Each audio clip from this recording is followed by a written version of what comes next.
Murid-murid, hari ini kita akan pergi ke unit 14 muka surat 87. Okey, bagi yang tidak dapat mengikuti Google Meet cikgu pagi tadi, boleh rujuk rakaman video ini dan cuba jawab soalan yang diberi. Okey, di Google Classroom. Okey, kita tengok. Kita tengok yang pertama tentang apa? Tajuk dia adalah gunalah saya. Dia kata gunalah saya. Guna saya. Maksudnya awak kena gunalah barang elektrik atau barang yang diberitahu. Okey, apa yang nak guna, yang kita perlu gunakan ni? Okey, barang yang kita perlu gunakan adalah pengering tangan. Pengering tangan tahu apa?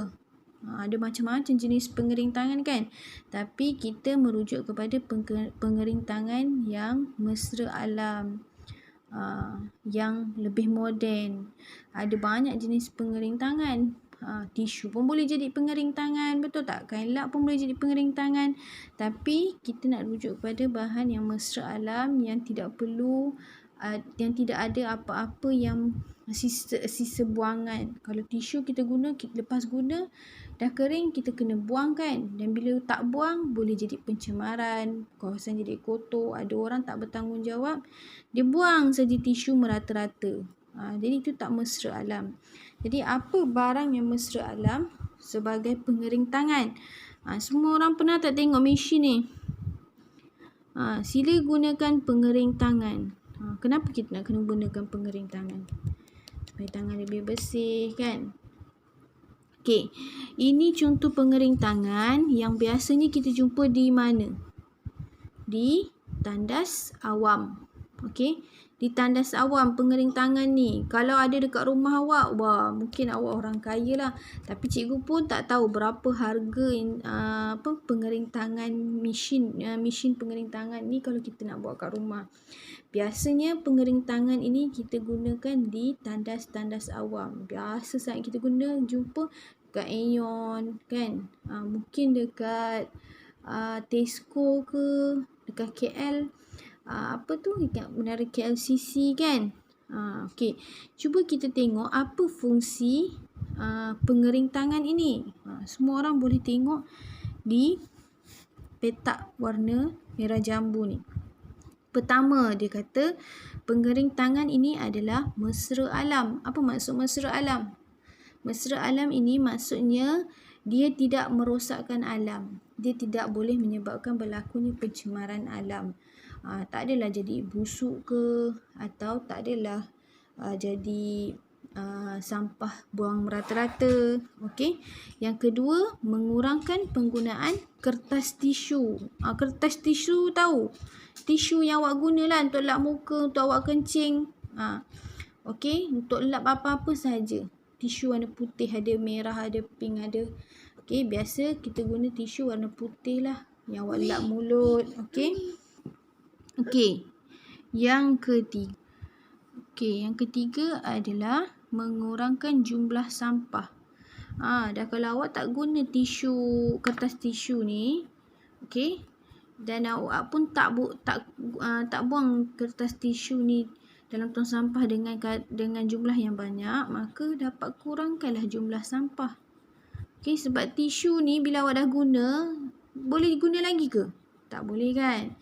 So dia jadi sebagai sampah lah. Bila awak dah guna kena buang dalam tong sampah, jadi sampah lah. Okey, jadi bila dah tak guna kertas tisu, jadi jumlah sampah pun berkurang. Okey, yang keempat, dapat menyelamatkan pokok. Kenapa kita cakap dia dapat menyelamatkan pokok? Kerana tisu diperbuat daripada pokok daripada daun kayu. Okey. Jadi dapatlah menyelamatkan pokok. Kenapa kita kena selamatkan pokok? Kalau tak ada pokok dalam dunia ni, kita dapat oksigen pun sikit. Kemudian boleh berlakunya tanah runtuh, boleh berlaku banjir. Okey, so bahayalah. Yang terakhir adalah dapat mengelakkan penebangan pokok. Penebangan maksudnya tak adalah berlaku potong pokok. Penebangan pokok ni maksudnya potong pokok. Sama maksud dengan potong pokok. Tak perlulah awak nak potong pokok besar-besar untuk hasilkan tisu. Okey? Faham? Okey, kita tengok dialog yang pertama. Dia kata, apakah alat itu Aidil?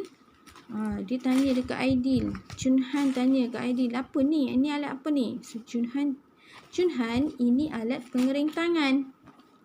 Okey. Mengapakah kita tidak menggunakan kertas tisu? Dia tanya, kenapa kita tak guna je kertas tisu? Kenapa kita nak kena guna pengering tangan? Okey. Alat ini lebih apa? Ni, awak boleh ambil kat sini. Lebih mesra alam. Okey, baik. Lebih mesra alam. Okey. Soalan yang seterusnya. Apakah kebaikan penggunaannya Aidil? Dia tanya lagi Aidil. Ada apa kebaikan dia? Kalau kita guna tu apa kita dapat? Okey, so dia cakap banyak kebaikannya Chun Han. Dengan menggunakan alat ini kita dapat apa? Yang pertama, dapat mengurangkan penggunaan kertas tisu. Kedua, dapat mengurangkan jumlah sampah. Okey. Dia kata bagaimana kita dapat menyelamatkan. Okey, ni pun boleh masuk juga ni. Dapat menyelamatkan pokok dan dapat mengelakkan penebangan pokok. Okey. Jadi Chun Han ni dia tanya lagi. Bagaimanakah kita dapat menyelamatkan pokok? Bolehkah Aidil jelaskan? Dia kata kalau kita gunakan, kita dapat kebaikan seperti menyelamatkan pokok. Jadi macam mana nak menyelamatkan pokok? Tengok Chun Han kata kertas tisu diperbuat daripada pokok. Tadi cikgu dah cakap kan, dengan menggunakan pengering tangan kita dapat menggunakan pengering tangan ni kita dapat mengelakkan berlaku apa? Penebangan pokok. Tak adalah orang nak potong pokok banyak-banyak. Okey. Faham? Dia punya isi ni semua ambil daripada sini saja. Okey, apa Chun Han cakap? Barulah saya faham. Terima kasih Aidil. Senang je awak nak faham dia punya petikan. Dia cerita tentang pengering pokok. Dia tanya kenapa nak kena guna pengering tangan. Cerita tentang pengering tangan. Kata kenapa nak kena guna pengering tangan? Kemudian kalau guna pengering tangan, apa kebaikannya? Dapat mengurangkan penggunaan kertas tisu, dapat mengurangkan jumlah sampah dan dapat menyelamatkan pokok. Macam mana pengering tangan ini boleh menyelamatkan pokok? Dengan cara mengelakkan penebangan pokok. Okey, boleh faham? Okey, untuk latihan hari ini, cikgu akan beri awak dialog dan awak perlu lengkapkan dialog di buku tata bahasa. Tolong tulis jawapan, tolong salin dialog dan jawapan di buku tata bahasa. Okey, so cikgu akan beri latihan itu di Google Classroom. Awak boleh rujuk di Google Classroom. Okey, sebarang pertanyaan boleh tanya cikgu sehingga pukul 11. Okey? Boleh? Sekian, terima kasih.